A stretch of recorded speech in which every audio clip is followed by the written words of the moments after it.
When I was first diagnosed with ADHD, I was about 5 years old.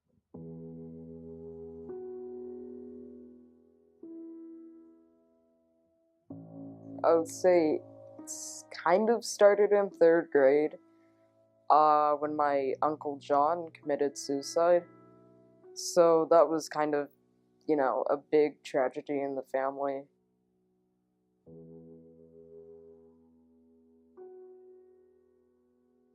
My personal story for mental illness goes back. It goes back to when I was young. I was seeing a lot, dealing with a lot.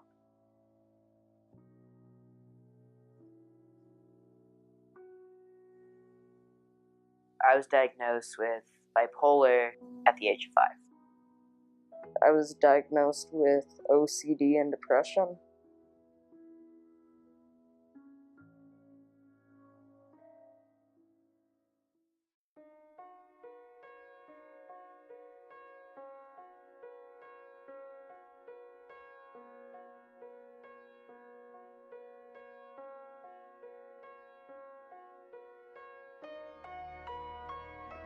When we talk about our realities, that then we honor our realities, for one thing.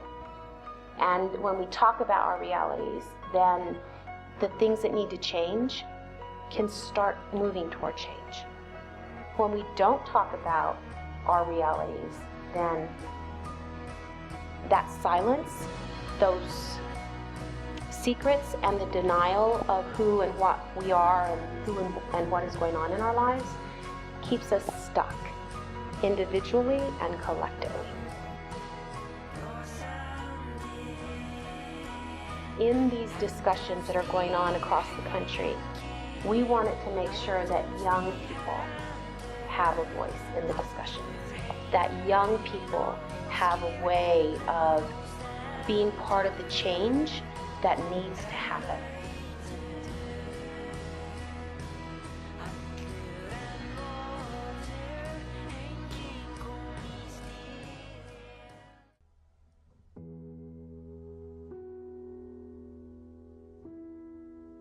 I'm Caitlin Benson. I'm 17 years old. I'm a senior at Amy Beale High School. I live with a mental illness. I am bipolar type 2.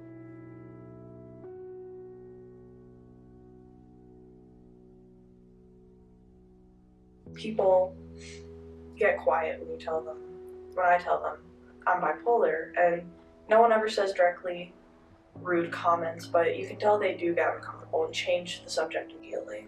A lot of people will say, oh, just get over it, it'll be fine. With mental illness, you just can't get over it. It's an illness. You can't get over cancer by yourself. In our senior year, it's required that we participate in a community engagement project. I chose to work with Breaking the Silence, which is an organization that goes to schools and educates students on what mental illness is. I'm Mallory Wolf, and I'm also 17, and I'm working alongside Caitlin at Breaking the Silence. People don't like to talk about it, even though it's out there. A lot of people are diagnosed with mental illness or aren't diagnosed but can be. I've seen how people treat those with mental illnesses, and it's just unfair. I can be really, really happy for months on end. I can slip into a really bad depression for a long time. And I have states where I'm really manic. I feel like I have to do everything at once. Sometimes it's really hard for me to sleep. I was getting really abusive, and I told my mom I was going to kill her. It hurt her a lot. I just feel really bad. I was put into a mental institute.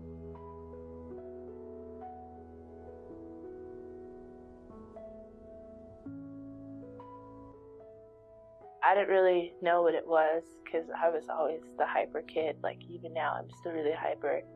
But when I was getting older, I started realizing like how it was affecting me and affecting my day. And it's hard to concentrate in school and do my work, and it's hard to stay still.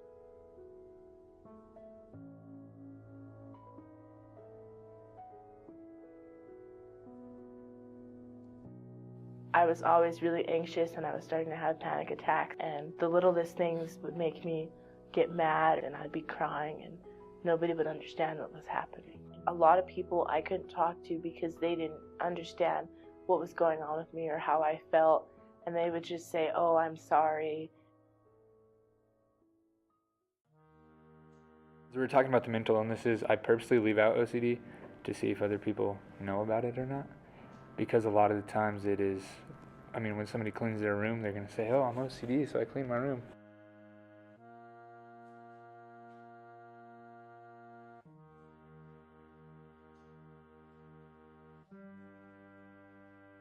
If my phone is not in my front right pocket and my wallet is not in my back left, I feel off balance. Say I only have my wallet in my back left, but my phone's not in my front right, I will feel like my body is heavier on my left side. The one thing that it's in my head, it's internal, nobody can see it, and what really, I guess, classifies me and what sent me to be diagnosed with OCD is the fact that I trace everything that I see. Imagine that there's a black Sharpie in your head right now, and look around the room, and everything that you look at outline with that black Sharpie. And then do it 50 times, and then do it 100 times, and then don't stop until you look at something else. Tiles, lockers, locks, people, backpacks, faces, columns, benches, trash cans, doors, doorways, windows, door handles, desks, everything that I saw, I could trace at least 50 times in 5 minutes before I sat down at my desk. So we go to the doctor, come to find out the chemicals in my brain never balanced out. So with brain development, chemicals kind of align themselves, I guess, but mine just kind of hang out. Occasionally I would get depressed off and on, but I really didn't think about it.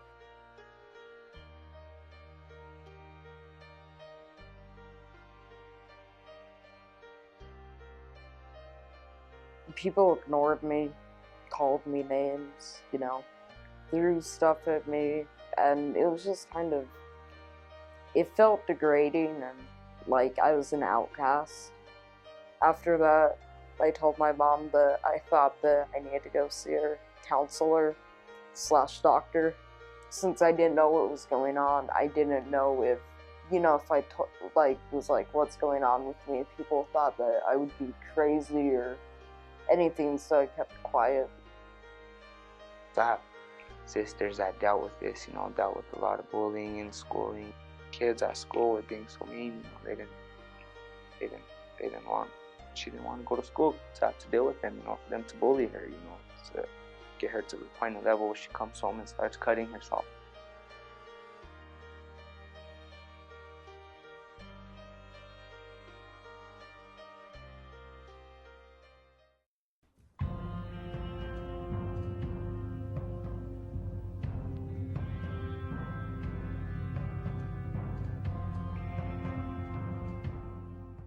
I attempted suicide twice my sophomore year of high school because of anxiety levels, because I didn't know what was happening in my head.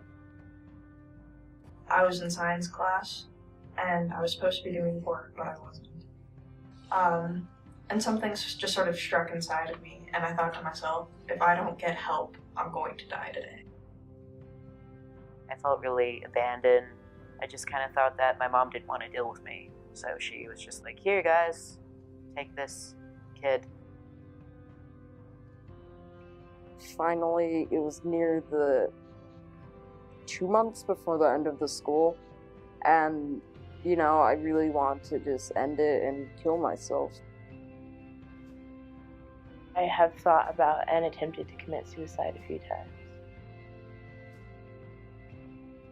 I sent a text message to a very good friend of mine, and I asked her to meet me outside. She did after class, and I couldn't talk because I didn't know what to say.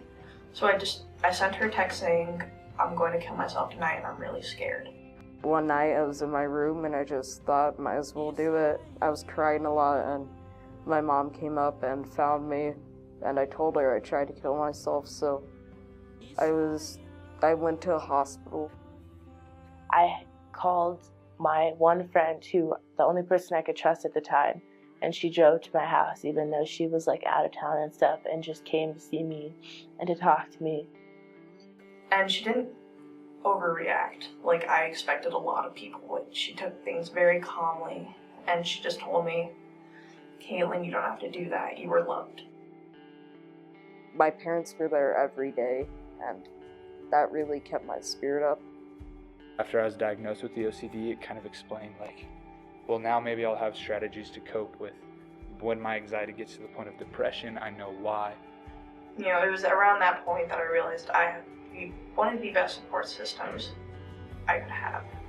And if it wasn't for that friend, I wouldn't be here today.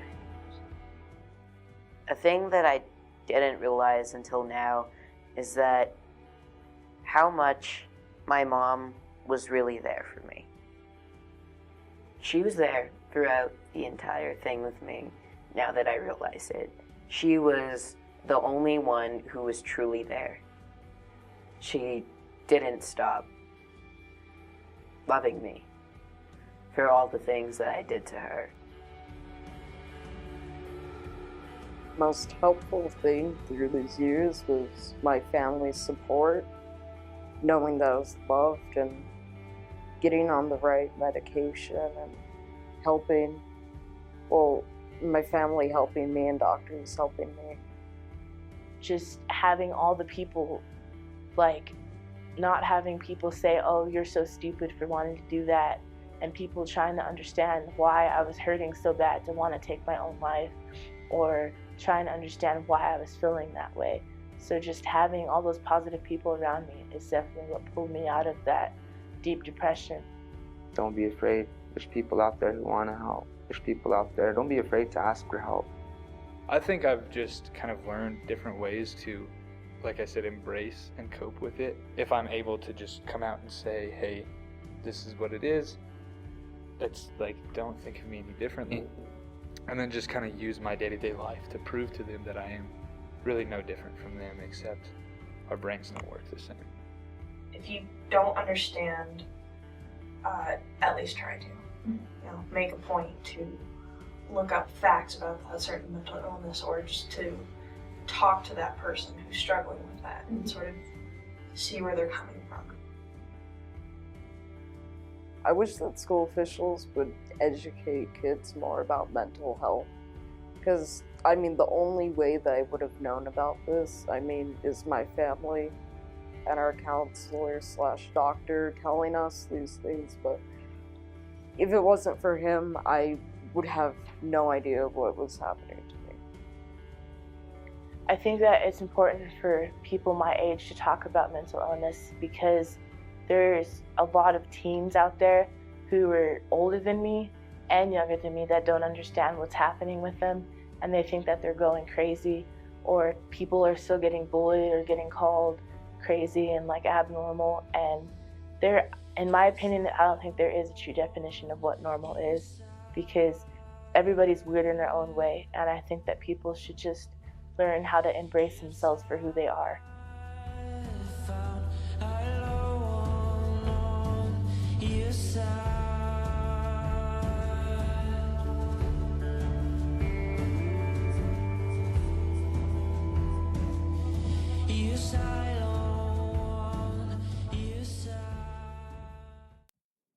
Everybody else puts on like this persona, I guess, in the outside world that makes them, it's a lie that you tell yourself, hey, I'm normal, hey, but when the mask comes off, it's really you in front of everyone, and everybody has that mask, and we took it off today.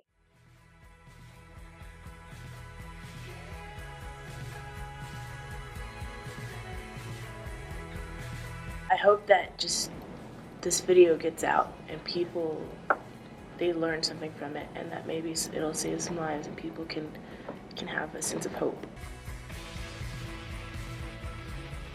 I hope that voices are heard and that change does happen for really the sanity and the sake of everybody suffering with mental illnesses. What I hope for is that people will see this video and things change, and that more events like this happen, more discussion about this. So. I'm just glad that I got the opportunity to be here and to sit with folks like this and folks like you guys. I hope this video gets across to some schools and can help people and even school officials.